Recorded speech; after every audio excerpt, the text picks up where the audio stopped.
In this episode, we head to the Xinjiang-Mongolian border and learn how the Kazakh nomads live. Discover the marvels of Kırklareli Geological Park and be dazzled by aquamarine and precious stones that naturally occur in this area.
To the wild horses in Kalamaili and head 500 kilometers to Qinghe, which shares its border with Mongolia, and then we'll head to Fuyun, where precious stones are abundant. Another gem of a place is Kırklareli, and that's a national geological park. So what are you waiting for? Jump in the back seat with me and let's hit the road.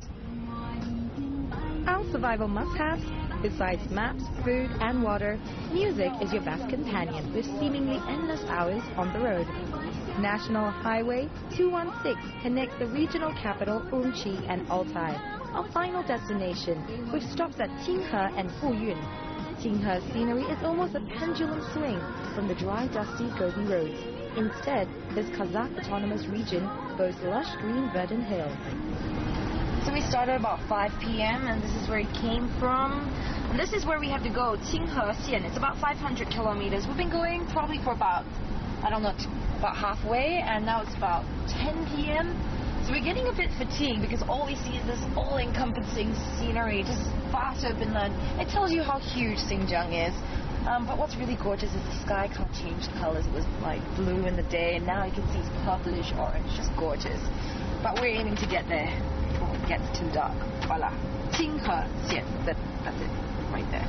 Fill up your gas tank. Beautiful as it is, you don't want to be left stranded here. We had a close shave and arrived in Qinghe at 2 a.m., just before the fuel gauge hit empty.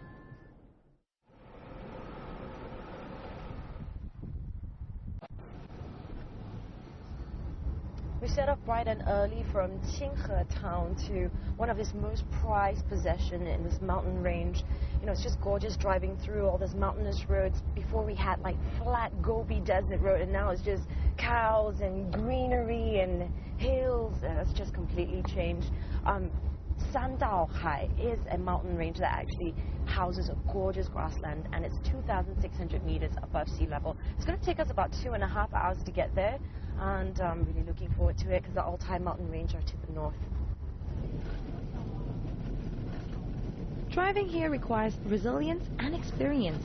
Plan ahead and rent a vehicle with a professional driver from Fuyun or Altai, as resources are limited here.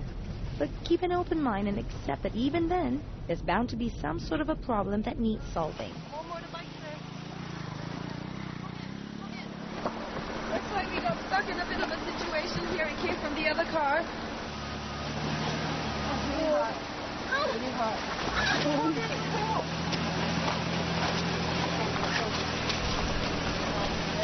Strength in numbers is a real advantage. I find it oddly satisfying to push with all my might. Maybe it's because working together really helps to bond the team.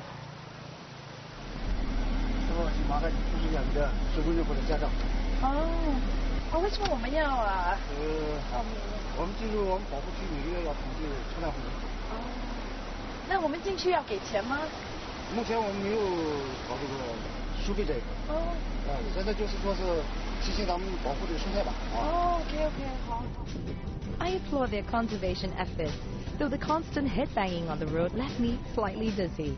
The romantic-looking prairie made up for it, and I was, frankly, quite spellbound and wide-eyed. What a breath of fresh air! Look at that, snow-capped peaks. Oh, it's gorgeous. It's really getting chilly right now. You know, there's this sense of romantic fantasy that's attached to this nomadic lifestyle with the girls and the animals. And sometimes, you know, you think, oh, look at the horses. You know, it just seems so free because we lived in such a plugged-in world, that's modern lifestyle that sucks all our energy. And sometimes it's great to be reminded of what is simple and true. But that's also very hard work to be moving every season, you know, during summer and winter and packing up your goods. This is what separates agrarian culture from a nomadic lifestyle. In this semi-arid steppe region, the tough climate calls for a migratory way of life. This would be impossible without a movable dwelling called a ger or yurt. The ger tends to be filled with life as the place where festivities and holidays and eating take place. People here are known for their great hospitality, and any stranger or visitor will be kindly received and invited to a feast on a sumptuous selection of lamb and dairy produce. It's a once-in-a-lifetime experience that makes me feel like I've stepped into a page from mythology. 我都不知道船个这种马是不是这样？它说这个叫花海子，山的那边呢，这个有云彩山的那边呢就是蒙古。哦，那就是蒙古国了。你有没有去过？他有没有去过？是把它登车的。这，把它开进个把它这个，他说那个到边界上去过。这个那个把它。That's Mongolia over there, and this is Western China. 就在这durumlar,就在这他妈是来干的，mal dendir mi ne gerçi soygun. 他说经常欢迎你们到这儿来做客。你们的家就从就这边吗？哦 it is so close to each other. Look, we're getting so excited. I'm gonna take a family portrait for them. 我帮你们拍个照吧。So awesome. Okay, so let's see. All right. I don't feel the pressure at all. Let me get a good shot. Great exposure.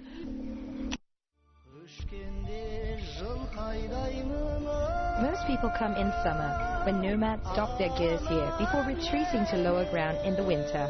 But the only way is up for a bird's eye view.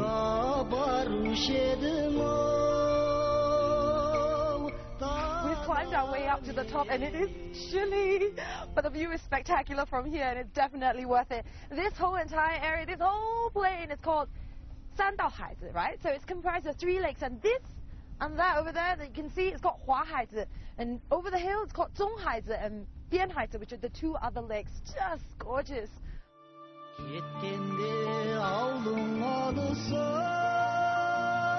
Life on the steppe relies largely on milk and meat.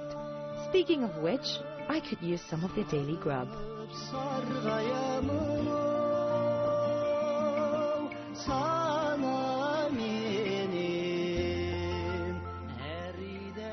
And I'm starving. Crew, we're all gonna grab some lunch. Just have to cross this little stream to get over there to that side. Hello? 在那边吃饭吗？好, you can even stay in the yurt there. Now, in a little while later, we'll explore a tomb that's far off on that side. But right now, everyone's starving. So guys, let's cross the river. Come on. All right. 小心这边话。Hello. 通常吃的一顿就是要多少钱嘛？游客可以在这边就是200-300块钱，200-300块钱一组人的，对吗？一组人啊，一群人。然后如果一个人自己住，我就是打听了，就是30-40块就可以在这边住了，对吗？可以。It's really good value for money. The tranquil, relaxing temple of Santauhaizi will charm you, but there's a wealth of history underneath this idyllic scene. We meet a local expert, Mr. Chui, who explains its ancient history. 这个墓呢，距今呢已经有3000年的历史了。3000年的历史。通过这个墓的大小，它的规模来看，这个墓的主人呢，生前一定是一个部落的头人。为什么它比那个高，这个就没有了？ These tombs are witnesses to the rise and fall of empires, yet they remain remarkably untouched. In Kazakhstan, Mongolia, and Russia, exquisite burial treasures were found in similar tombs, but they revealed little about everyday life and political and military alignments. 斜着的平行线呢，它就是这个部落的帝王标记。那么你看我们这个石碑呢，这个为什么把它叫鹿石呢？因为在石碑上刻有鹿的图案的，我们都把它叫鹿石。 I adore the simple nomadic way of life that has endured for centuries until AD 1000, information is sketchy about the nomadic culture and events in the eastern and western portions of the steppe. But we know from the tablets that shamanism was very much alive and kicking. I would love to spend a few days here for what I'm sure would be a truly unforgettable experience against the backdrop of a living museum. But we have a schedule to keep. 你比如说在我们三道海子，你可以看到大的石堆墓，还有鹿石，这个洋画、草原诗人，像这些草原文化呢，这个3000年来的草原文化，在我们三道海子都同时可以反映出来。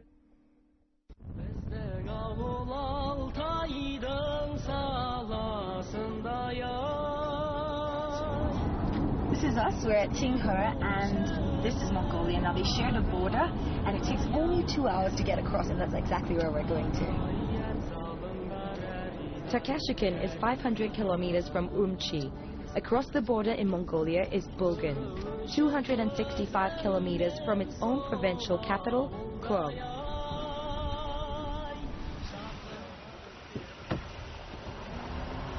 This air of anticipation anytime you get to this border checkpoint, because you feel like you're going to a new place. And although we're not heading to Mongolia, I'm really curious to see what it's like in there. In the 13th century, Kublai Khan, grandson of Genghis Khan, established the Yuan dynasty, and this route became an important link to the Silk Road. Imagine caravans filled with merchandise crossing between east and west on the way to and from Europe. Today, be wise and find out what your visa requirements are. That over there is China, and this over here is Mongolia. The two countries operate two systems, so you need to take note of the borders opening and closing hours. No regular transport operates taking tourists across, so I suggest you arrange a vehicle with your local tour guide.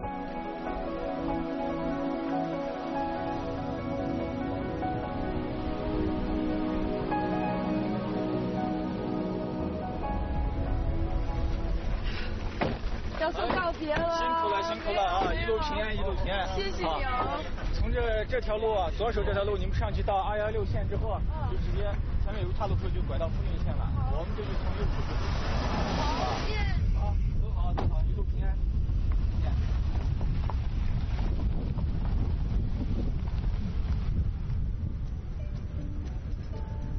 We drove the 100 kilometers from Tinghe to Kukatuahai.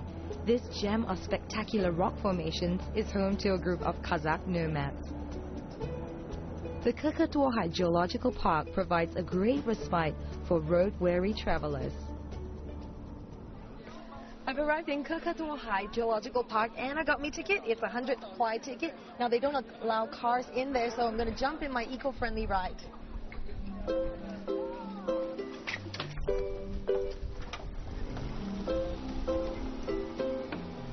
About 17 kilometers into the viewing platform up in the front, and it'll take us about 30 minutes.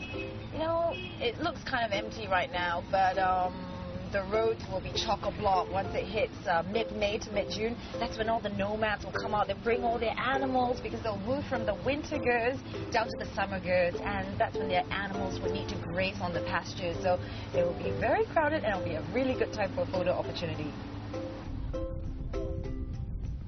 Kukatuahai, meaning green jungle in Kazakh, lies in the southern Altai range.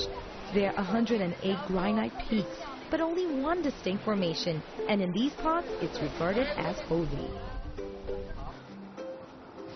Wow, this is a star attraction here at the Geological Park.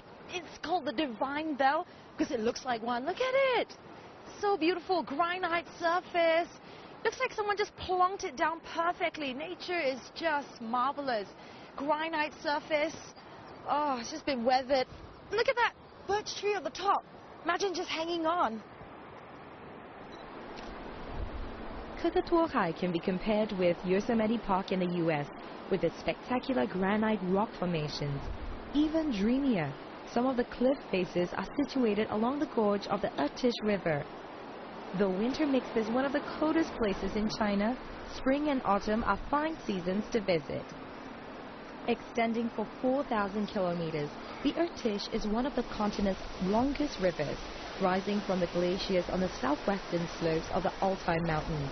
Its waters are crystal clear with an emerald sheen that soothes the soul.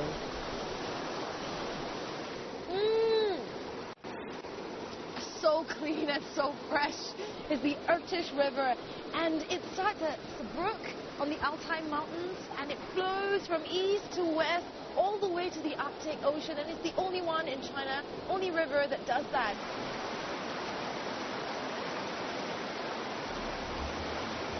A favorite pastime here is to collect rocks from this river. Don't be surprised to find a rock collection proudly displayed in a home. This near paradise owes much of its allure to the mighty river, which some people say even has healing properties.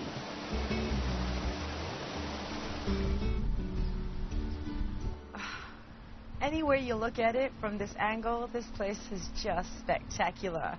I mean, the view, the sun, the river, the everything, and it gets even better. These leaves will turn golden brown in autumn, and that's a very short window of time you get from September to October, but you can just imagine.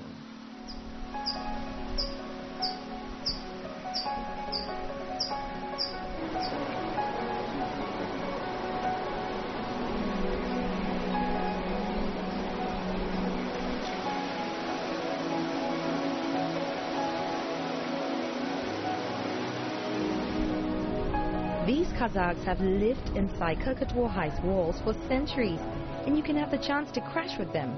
Their gears are banded together, so for an authentic experience, eat, drink, and be merry here as it's relatively affordable. Like these Kazakh yurts are just dotted all around this area. It's so beautiful. It reminds me of something of a pre-modern time. But, you know, nomads still use this for their daily needs and purposes. And that's what we're exactly going to do. We're going to be staying in one of these accommodations for the night. Oh, I can't get enough of it. Right, that's 11. That's 18. Great, found it. This is it, guys. This is our nifty little yurt. Let's have a look. Oh, it's so cute. Look at it. Lovely, lovely. It's not every day you get to stay in a yurt, so I'm really looking forward to it. This is where our whole crew is going to sleep. Look at all that pillow. We're going to all snuggle up. It's going to be very, very cozy, as long as nobody snores. But look at it.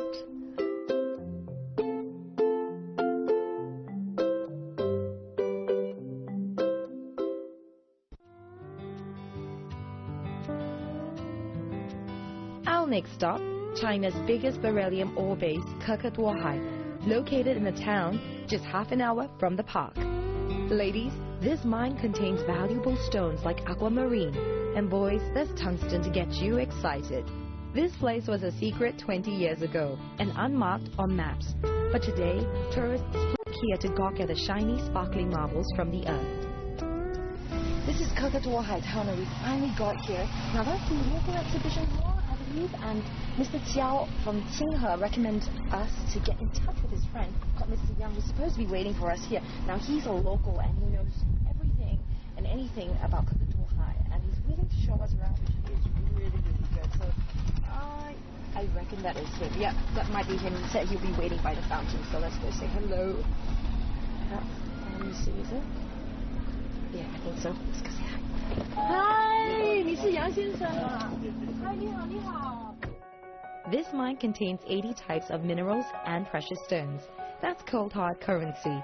In the 1960s, China paid off 1/3 of its debt to the Soviet Union with riches from here. Besides the gemstones, there's beryllium, which is used as an aerospace material for high-speed aircraft, missiles, space vehicles, and communication satellites. 壮观吧？好大哎！是不是啊？一层一层的，对啊。这究竟有多大呢？这个3号矿脉呢，它长啊260米，宽240米，甚至将近200米。3号矿脉呢，也可以称为宝石之乡呀。它不但有海蓝宝石，同时它伴有红宝石、绿碧玺等等等等。 I remember Ralph Waldo Emerson once said, "The hues of the opal, the light of the diamond are not to be seen if the eye is too near," and I couldn't agree more.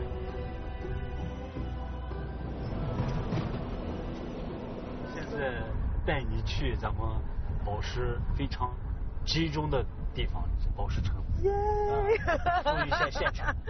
那我们要稍微1个小时来到，对吗？52公里是吧？52公里。Fuyun literally means rich in treasures. Even so, I never expected to see such a prosperous town, 500 kilometers away from the provincial capital. Dare I say, with Fuyun's fresh and green look, it might even be cleaner than Urumqi. Life is good here, as the town lies on the Irtish River and has a mountain behind it, all of which, according to Chinese belief, makes for great feng shui. 我今天请你们吃农家小菜。吃什么呢？农家小菜呀，咱们这个小院呢，是农家小院，这些菜呢都是自己想吃什么拔什么。是吗？啊， It's a fresh green organic garden. Brilliant. 他们家是自己拔自己的。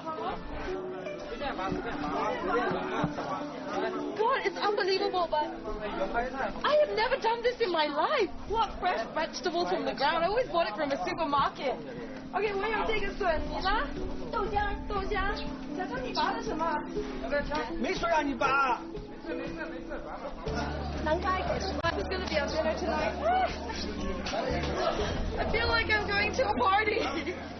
We're gonna have lots of fresh green vegetables tonight. So organic. I don't think this is even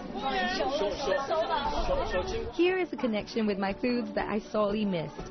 No pesticides or chemicals are used in this plot of garden greens.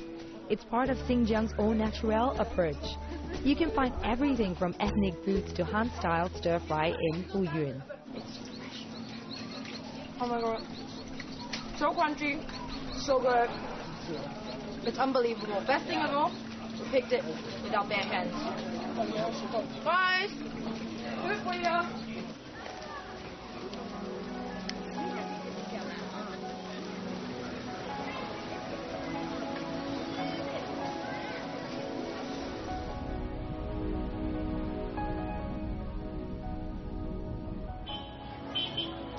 这个是可可托海，咱们3号矿脉的很多的宝石呀，都到了这些地方，成为五彩斑斓的珠宝。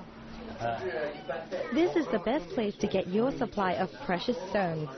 Instead of buying gold, the locals are more likely to invest in precious stones, gems, and rocks. Almost every family has a sort of connection, affection, and even a personal story associated with precious stones.